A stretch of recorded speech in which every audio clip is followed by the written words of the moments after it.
Tracking, alerting, protecting. This is WKYT News at 6. It's the heart of January in the middle of November. We're tracking the potential for record cold and more snow showers showing up on live First Alert Defender.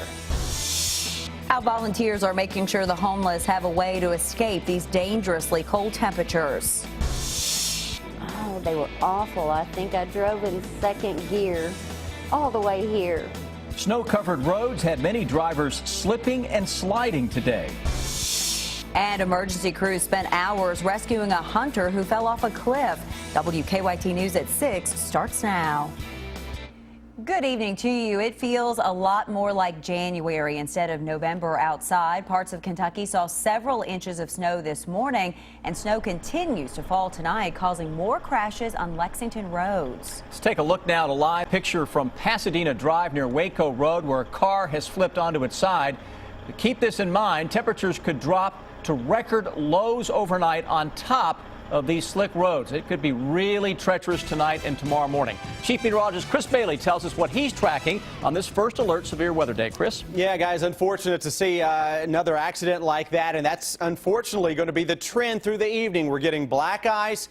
Now with a coating of snow coming on top of that. We're looking down Winchester Road here. Look at all the tail lights. Traffic is slowly moving along here.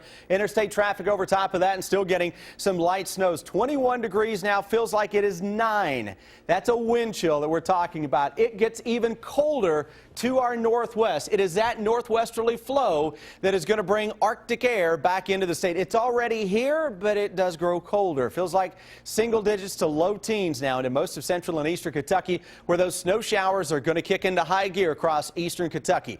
Traveling into the mountains of eastern and southeastern Kentucky over the next few hours, we're going to see visibilities come down. We're likely to see some of the area roadways become at least slick, if not partially snow covered, with a heavier burst of snow. Defenders tracking some of those heavier bursts of snow toward the Moorhead area, right on top of the Mountain Parkway I-64 split here coming out of Clark County. And here we go again into downtown Lexington. One more gusty snow shower that is pushing toward New Circle Road into the Rupp Arena area, where Wildcat fans, UK Hoops fans, getting ready to pack Rupp as of now. To our west, you guessed it, more in the way of those snow showers that continue to make their way on into town. Guys, coming up in a little bit, I'm going to put it in perspective on just how crazy cold it is for this time of year. You got to see the numbers I'm going to throw your way. Crazy is a good word for this kind of weather. As Chris just told you, bitterly cold temperatures are expected overnight, and that could be life-threatening for people who do not have a home. So tonight, volunteers will be going around the city offering to help the homeless find a warm place. Jordan Valines continues our First Alert Weather Team coverage. As the temperature outside continues to drop, the amount of people in need of warm shelter only rises. And this year, that need has come much earlier than normal. We have never had it this early. Because of the frigid temperatures, the Catholic Action Center is staying open at 24 hours a day. This is more or less an overflow for us, but it's also a way people can drop in, those who are in the neighborhood who don't have heat. Tonight, volunteers will take their efforts a step further. At 8 o'clock tonight, a group of volunteers will gather blankets, hats, gloves, and head out into the elements in order to encourage folks who are still living on the street to come inside and find a safe place to stay warm. This evening are going out with what we're calling our compassionate caravan to try to find anyone who thinks they can brave this cold and can't make it to a shelter. Folks will then be brought to the Salvation Army, Hope Center, or Community Inn, each place providing a warm shelter during these record cold nights. If you have the chance of getting in, take it. In Lexington, Jordan Valines, WKYT.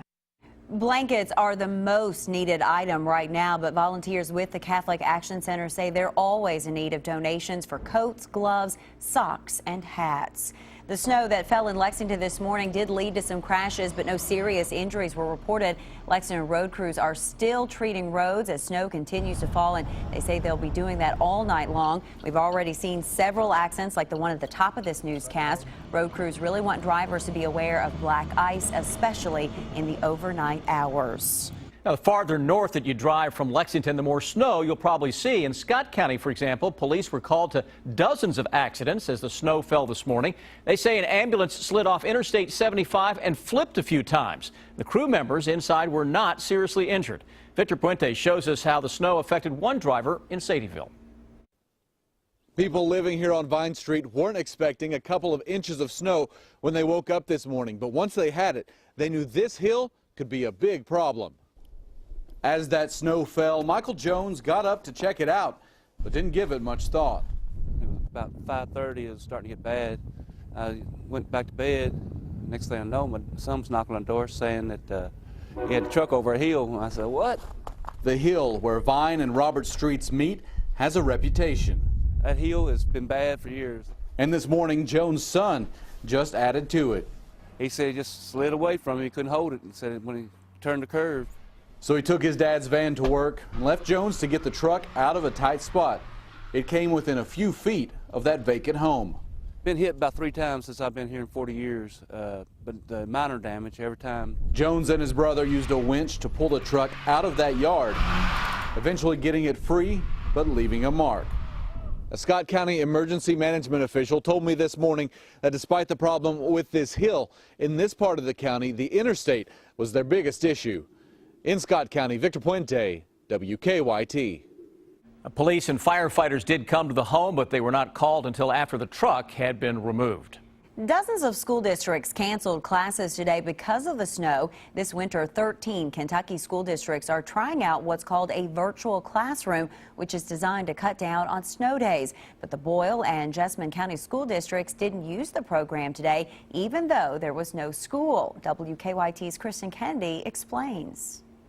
Students in Fayette County trekked into school a few hours later than normal Monday morning, while students in Boyle and Jessamine didn't show up at all. District leaders in those 2 counties call a snow day. There are 2 districts out of 13 in Kentucky that have the ability to substitute real classroom hours with virtual ones. Snow days are starting to impact the value of an instructional day. If we can instead spend some of those days where students are online getting content digitally, whenever we get back in school, it's more likely that we can hit the ground running. Even though Assistant Superintendent David Young says Boyle County teachers are ready to roll out virtual lesson plans, they didn't. They're waiting for the 8th snow day of the school year to start implementing online lessons. Early on, a day like today, we feel like we can replace it at the end of the year with a day that's just as valuable as today would have been. Young says about 80% of students have internet access, and for those who don't, hard copies of virtual classroom lesson plans will be available. We spend a lot of time making sure that teachers are using every single minute as efficiently as they possibly can. Jessamine County Superintendent tells us her teachers will start using virtual classroom days in December. She says they just weren't prepared for the snow day Monday. In Boyle County, Kristen Kennedy, WKYT. The Jessamine County School District is approved to make up to 10 virtual learning classroom days this year. Leaders do believe the virtual classroom structure will expand to include many more school districts in the future.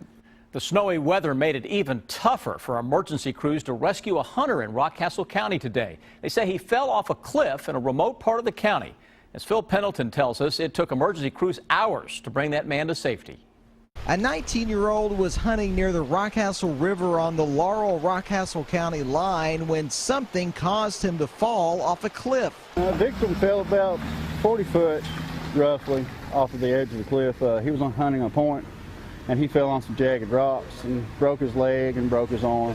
He was about 5 miles away from the nearest road. Pretty much an ATV trail where that in the past people have been logging. And it's grown up. You can't get an actual four-wheel drive back there.